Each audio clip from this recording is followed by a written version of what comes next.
राष्ट्रीय जगत vision news में आपका स्वागत है। मैं हूं आपके साथ वीना। छत्तीसगढ़ में विष्णुदेव साय सरकार की मंत्रिमंडल का विस्तार हो चुका है। 3 नए मंत्रियों ने पद और गोपनीयता की शपथ ले ली है। तीनों मंत्रियों में से अगर किसी मंत्री की सबसे ज्यादा चर्चा हो रही है तो वो हैं राजेश अग्रवाल, जो कि पुराने कांग्रेसी हैं और एक बार के विधायक। अब राजेश अग्रवाल के मंत्री बनने के बाद पर्यावरण प्रेमियों ने चिंता जताई है कि हसदेव अरण्य में कट रहे पेड़ों की संख्या और बढ़ेगी। यहाँ पेड़ों की कटाई की स्पीड और बढ़ सकती है। ऐसी आशंका और ऐसी चिंता क्यों जताई जा रही है, आइए आपको दिखाते हैं हमारी इस स्पेशल स्टोरी में। मैं राजेश अग्रवाल ईश्वर की शपथ लेता हूं कि मैं विधि द्वारा स्थापित भारत के संविधान के प्रति सच्ची श्रद्धा और निष्ठा रखूंगा। मैं भारत की प्रभुता और अखंडता अक्षुण्ण रखूंगा। मैं छत्तीसगढ़ राज्य के मंत्री के रूप में अपने कर्तव्यों का श्रद्धापूर्वक और शुद्ध अंतःकरण से निर्वहन करूंगा तथा मैं भय या पक्षपात, अनुराग या द्वेष के बिना सभी प्रकार के लोगों के प्रति संविधान और विधि के अनुसार न्याय करूंगा। छत्तीसगढ़ के अंबिकापुर से भाजपा विधायक राजेश अग्रवाल को हाल ही में विष्णुदेव साय सरकार में मंत्री बनाया गया है। पर्यावरण प्रेमियों का आरोप है कि ये पद अडानी ग्रुप की मेहरबानी से मिला है, क्योंकि अब परसा ईस्ट केतेबासन कोल खदान में जंगलों की कटाई जोरों से होगी।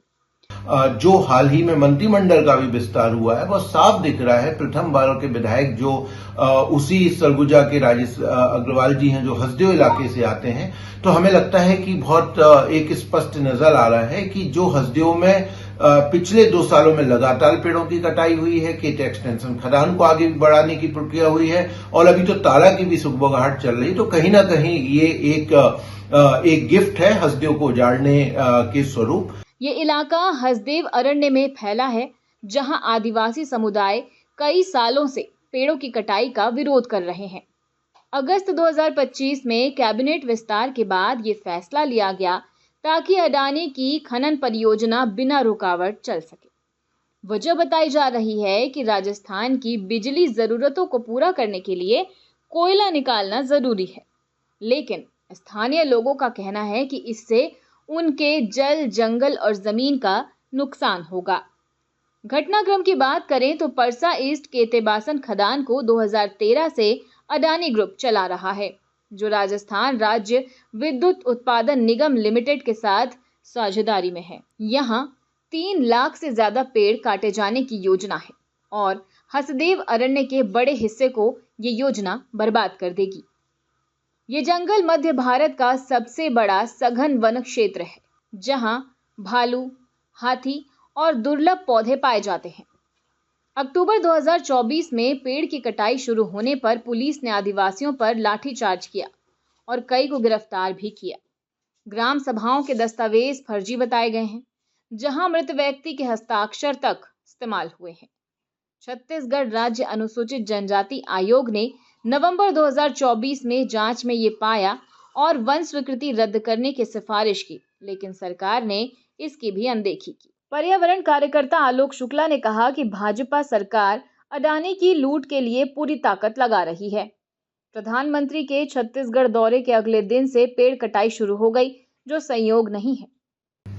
देखिए, छत्तीसगढ़ में जो सरकार का नियंत्रण है वो पूरे तरीके से अडानी कंपनी का नजर आ रहा है और इसीलिए आप देखिए कि जब 2023 में बीजेपी सरकार सत्ता में आती है, मंत्री परिषद को विभाग भी नहीं मिलते हैं और हसदेव में पेड़ों की कटाई शुरू हो जाती है।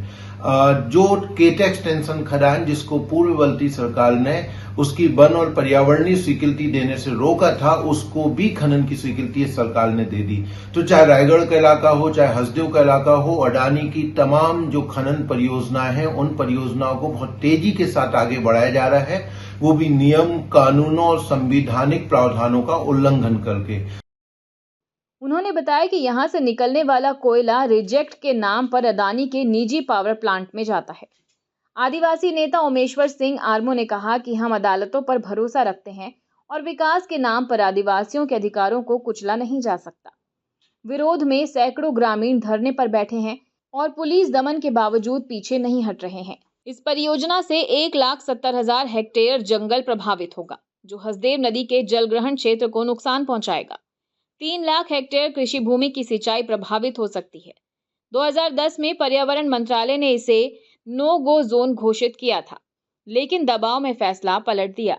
अब मंत्री बनने के बाद राजेश अग्रवाल पर दबाव है कि वे खदान को आगे बढ़ाएं, जिससे स्थानीय अर्थव्यवस्था और जैव विविधता पर बुरा असर पड़ेगा। और वो बहुत साफ दिख रहा है कि अडानी के कोटे से वो मंत्री बने हुए हैं और अब देखना है बड़ा स्थिति कि उनके पास पर्यटन और टूरिज्म का विभाग है। अब वो हसदेव के जंगलों को कटाते हैं या रामगढ़ का पहाड़ बचाते हैं, ये आगे बात देखना होगा, लेकिन बहुत साफ नजर आ रहा है कि सारे नियंत्रण अडानी द्वारा लिए जा रहे हैं। और फिलहाल खबरों में इतना ही। अपडेटेड रहने के लिए हमारे चैनल को सब्सक्राइब कर लीजिए। नई खबरों के नोटिफिकेशन के लिए बेल आइकन जरूर दबाइए। नमस्कार।